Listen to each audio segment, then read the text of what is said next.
आप भी स्मृति मंधाना को एक खतरनाक बल्लेबाज मानते हैं तो हमारी इस वीडियो को लाइक जरूर कीजिएगा। दोस्तों, साउथ अफ्रीका की धरती पर स्मृति मंधाना ने रच दिया इतिहास। तूफानी बल्लेबाजी करते हुए आयरलैंड के गेंदबाजों की उन्होंने उड़ा दी धज्जियां। आखिरकार कितने चौके और कितने छक्के लगाए स्मृति मंधाना ने अपनी पारी में। उन्होंने तूफानी बल्लेबाजी करते हुए कितने गेंदों में जड़ दिया अर्धशतक और शेफाली वर्मा ने कैसे उड़ाए आयरलैंड के गेंदबाजों के परखच्चे। दिखाएंगे स्मृति मंधाना की खतरनाक बल्लेबाजी का पूरा वीडियो। लेकिन उससे पहले आपको क्या लगता है, स्मृति मंधाना, शेफाली वर्मा और ऋचा घोष में से खतरनाक खिलाड़ी कौन है? हमें कमेंट करके जरूर बताइएगा। दोस्तों, T20 वर्ल्ड कप के सेमीफाइनल में अपनी जगह पक्की करने के लिए भारत को हर हाल में आयरलैंड के खिलाफ जीत दर्ज करनी ही थी। भारतीय टीम के कप्तान हरमनप्रीत कौर ने मुकाबले में टॉस जीता और पहले बल्लेबाजी करने का फैसला कर लिया।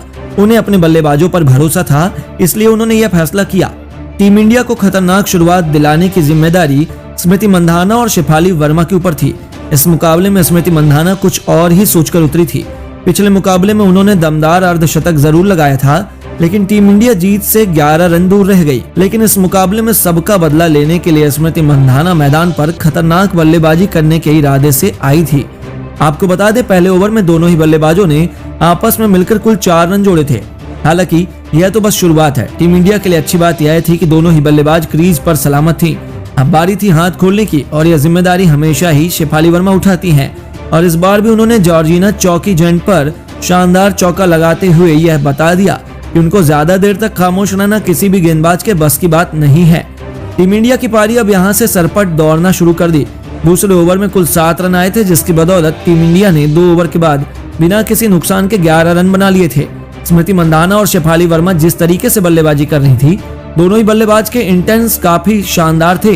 शेफाली वर्मा ने दूसरे ओवर में शानदार चौका लगाया था, तो भारत के स्टार बल्लेबाज स्मृति मंधाना कैसे पीछे रहने वाली थी। आपको बता दें, मुकाबले के तीसरे ओवर में गेंदबाजी करने आई थी ऑरला और उनकी चौथी गेंद पर स्मृति मंधाना ने कवर पॉइंट की तरफ एक खूबसूरत चौका लगाया, जिसे देखकर पूरा स्टेडियम दंग रह गया। उनके इस शानदार चौके की मदद से टीम इंडिया ने बिना किसी नुकसान के 16 रन बना लिए थे। अब दोनों ही बल्लेबाज लय में आ चुकी थी और इसके बाद फिर क्या था। चौथे ओवर की तीसरी गेंद पर एक बार फिर से स्मृति मंधाना ने अपने हाथ खोले और गेंदबाजी करने आई जॉर्जिना की गेंद को सीधे फाइन लेग की तरफ शानदार चौका लगाते हुए मैदान में आए सभी भारतीय फैंस का दिल जीत लिया। भारत ने 4 ओवर की समाप्ति के बाद बिना किसी नुकसान के 27 रन बना लिए थे। आपको बता दें, शेफाली वर्मा 9 गेंदों में 6 रन बनाकर अभी भी अपनी फॉर्म तलाश रही थी। हालांकि उनका इंटेंट शानदार था। वहीं दूसरी तरफ स्मृति मंधाना ने ताबड़तोड़ बल्लेबाजी करनी शुरू कर दी थी, जहां उन्होंने 15 गेंदों में 2 बेहतरीन चौके के साथ 19 रन बना लिए थे। अभी यहां से जरूरत थी अटैकिंग बल्लेबाजी की, लेकिन 5 ओवर में गेंदबाजी करने आई थी कैली और उनकी 6 गेंदों पर कुछ खास रन नहीं बने। जी हां दोस्तों, इस ओवर में भारत की दोनों ही बल्लेबाज बेहद खामोश रहीं और टीम इंडिया ने 5 ओवर के समाप्ति के बाद बिना किसी नुकसान के 30 रन बना लिए थे। हालांकि टीम इंडिया के लिए अच्छी बात यह थी कि दोनों ही बल्लेबाज क्रीज पर सलाम थी और टीम इंडिया को एक भी झटका नहीं लगा। लेकिन फिर भी भारत को जीत हासिल करने के लिए अब जरूरत थी अटैकिंग बल्लेबाजी करने की, जिसका सारा दारोमदार दोनों ही धाकड़ ओपनर बल्लेबाज पर था। ऐसा लग रहा था कि दोनों बल्लेबाज अपने ऊपर दबाव ले रही हैं, क्योंकि पावर प्ले के आखिरी और स्मृति मंधाना ने कुछ ऐसे शॉट खेले जिससे साफ नजर आ रहा था कि वह काफी दबाव में है। लेकिन जैसे ही स्ट्राइक आई शेफाली वर्मा के हाथ में, उन्होंने दिखा दिया कि उनके पास शॉट लगाने की कितनी खतरनाक क्षमता है। उन्होंने पॉल की चौथी गेंद पर बेहद ही खूबसूरत चौका लगाया। उन्होंने इतनी ताकत से चौका लगाया था कि गेंद किसी से रुकने वाली नहीं थी और गेंद सीधा बाउंड्री के पार गई। अब उन्होंने स्ट्राइक दे दी स्मृति मंधाना को।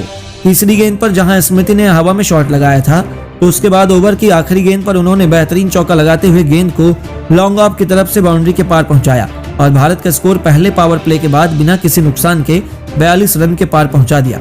हालांकि मंधाना का तूफान यही नहीं रुका। उन्होंने ताबड़तोड़ 33 रन बना लिए। अपनी पारी में उन्होंने भले ही 3 चौके लगाए, लेकिन जिस तरीके से स्मृति बल्लेबाजी कर रही थी उसे देखते हुए ऐसा लग रहा था कि वह आसानी से तूफानी अर्धशतक लगा देंगी। तो दोस्तों, स्मृति मंधाना की बल्लेबाजी को आप 10 में से कितने नंबर देंगे? हमें कमेंट करके जरूर बताइएगा और ऐसी ही शानदार खबरों के लिए हमारे चैनल को सब्सक्राइब करना ना भूलें। धन्यवाद।